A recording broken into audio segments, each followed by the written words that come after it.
So, do you have a hard time relaxing? And maybe do you feel guilty if you aren't being productive? That can come from a variety of different things, different mental health conditions can lead to that. But also, let's just talk about if you are a victim of, like pretty much all of us, of the culture of toxic productivity that exists around us in the world today. I'm Dr. Kit Sly's life coach and licensed psychologist, and I'm here to inspire all you perfectionists and anxious achievers to feel calm and confident while holding clear boundaries, especially in this world of toxic productivity that we live in. So, toxic productivity, that idea comes from a collective belief that a person is really only worthy if they are being productive. Now, you could see how that would be fuel for somebody who's an anxious achiever. If they've got that high functioning anxiety, you can see how their anxiety is going to be even more triggered to function higher, higher, higher, do more, more, more, but have more anxiety about it, right? And you could see also how this belief about being productive, that our value is determined by our level of productivity. I mean, there are some benefits to that, especially if you think about agricultural, industrialized, or post-industrialized societies. We need to be productive and getting stuff done in order to have success and progress. But that's not what all of life is about, right? And so the toxic productivity is when we lose sight of the rest of life. Life is not just about being productive, right? It's about so much more.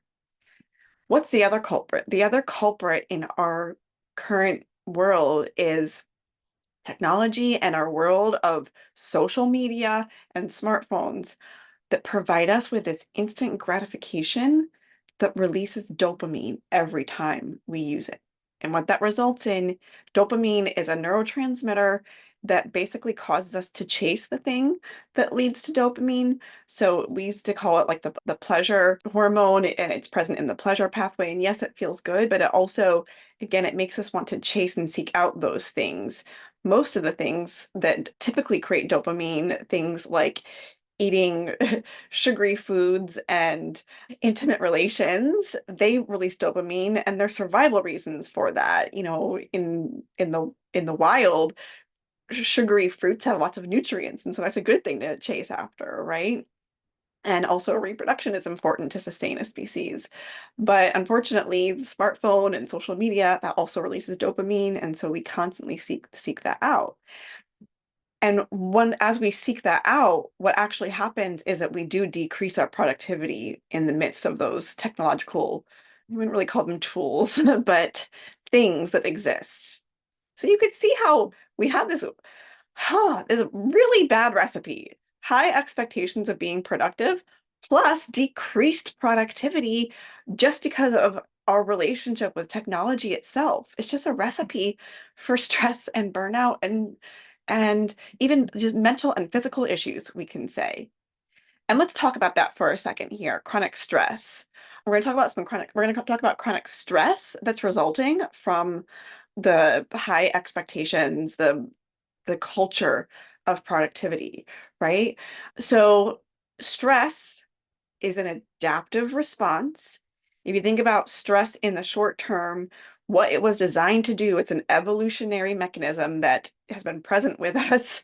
If we go back in our evolution millions of years, we developed this stress response, this fight or flight response to be able to flee from or fight an actual threat in our environment. And so the stress response, it's going to release things like adrenaline and cortisol into our bodies so that we can get really activated. It's going to increase our heart rate, our respiration. It's going to dilate our pupils. It's going to prioritize the systems in our body that are going to help us run or fight. So it's going to send blood and nutrients out to and oxygen out to, our extremities. It's going to deprioritize our digestive system. So that's why, you might see folks who are like in a really scary or stressful situation, they might even evacuate because it's like, hey, we don't need that stuff in our body in order to be able to run. Let's get rid of all that. We're not focused on digestion right now. So these are all responses that are designed to help us fight. Our pupils dilate so that we can like see better, right? Our thinking might not be totally clear because it's not about, we don't want to be methodically thinking through, well, gee, is it a good idea to run from the saber-tooth tiger? Should I run down that path or that path? That one looks not quite the greatest as far as, traction. Which one should I do? No, it's like we want quick, impulsive decisions when we're in the face of a stressful, real threat that we need to protect ourselves from, right? And so you think about what that feels like in our body. We start breathing, our heart rate goes up, and we might get a stomach ache, we might get a headache, we get a dry mouth, okay, because that's part of our digestive system. That's where we start digesting, is in the mouth with the saliva and everything, right? So that's where some of those physical symptoms of stress come from. And in the short term, it's really not bad for our bodies to, it's a normal reaction to stress response, deal with the stressor, fight it or flee from it and be safe and fine and dandy. And then afterwards, we calm back down, right? That's normal, that's okay. But when we have this chronic stress and we have elevated levels of cortisol over time, that can be really problematic in causing anxiety, in causing maladaptive behaviors because we are seeking comfort typically when we're stressed over long periods of time. And it's fatiguing as well. Can you think about, your nervous system, and all those systems of your body that are acting in ways that they're not supposed to long time? It's exhausting. So when we have chronic stress, we see fatigue, we see difficulty with sleep, we see changes in behavior, like just like who has the energy to work out and, hey, yeah, I am going to reach for the sweets because that dopamine feels real good, right? And so chronic stress has long-term health consequences as well. We think maybe from a physiological perspective, but we know for certain because it changes our behaviors and how we care for ourselves as well. Okay, so if you think about this toxic productivity culture, that is a recipe for chronic stress, to always be thinking about the threat of not being productive enough. And if you add that in with the effects of dopamine from our technological surroundings, seek out, seek out, seek out, get the dopamine hit. Okay, repeat over and over and over again. It really is a solution for burnout because we think that the dopamine hit is um, a solution to that chronic stress. It feels good in the moment, but it's in reality really only a short-term gratification that's only leaving you feel more depleted and further entrenched in this cycle of chronic stress and toxic productivity. Oh, my friends, isn't this, oh, it's dire. It sounds horrible, right? But I want you to hear that there are solutions to this. I alluded to them earlier. It starts with remembering that it's not all about being pro- ugh, it's not all about being productive. Okay. How do you do that? You connect with your values and things that help you remember that the world is bigger than you. That there are things out there that are bigger than you. That could be going out in nature, right? It could be a religious belief, okay? A spiritual belief.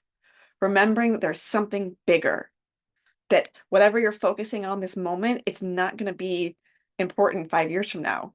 Maybe not even 1 year, maybe not 20 minutes from now. Remembering that bigger perspective and connecting with what your values are. I talk with a lot of my clients about our values. Our values are guiding principles. They are your guiding North Star to kind of sort through and filter through all the stuff that we're barraged with in life and thinking like, oh, does this thing align with my value? Does this like ping on my phone help me move toward any of my values of spending time with family, I'm just giving some examples here, spending time with family, prioritizing my health, maybe my value of spending time in nature, maybe my value of creativity. No, actually, it doesn't. It actually takes away from all those values. So why would I prioritize my time in that way? Why would I let that ping on my phone guide me if it's not helping me with any of my values? Okay. So take some time to reflect on what your values. Your values are self-evident. They show up in the way that you spend your time and prioritize time and in what do you do in this world that feels good? Do you feel the best when you're with your friends? Are your highlights of your life moments when you were in community? Was it a large community or was it a couple of people? What were you doing something productive or were you relaxing and having fun? Those are the things that are valuable to you. Doesn't mean you can't value productivity, but you have more than one value. So productivity is not the only thing that you're valuing. Okay. So that's one thing, remembering what your values are, connecting to things outside of yourself, something bigger than you. The other thing that you might consider is how can you kind of do a dopamine detox? Okay, this is a term that's being thrown out there, so it's a little bit of a catchphrase, but I think that there's value in it. Right? For my personal example is I've recently really scaled. I went completely detox off some games on my phone and now I've let them back in, but I've put some more clear parameters around them so that I'm not just going for that dopamine hit over and over and over, feeling like I did, feeling so exhausted at the end of the day and having really nothing to show for it, right? So all is not lost, even though we are surrounded by this toxic productivity in our world. You don't have to buy into it. You are so much more than that. You are so much more than what you produce. Let your value shine through. Don't let your phone have the control over you that it wants to. And let's get your actions more in alignment with your true values, your authentic self, your higher self.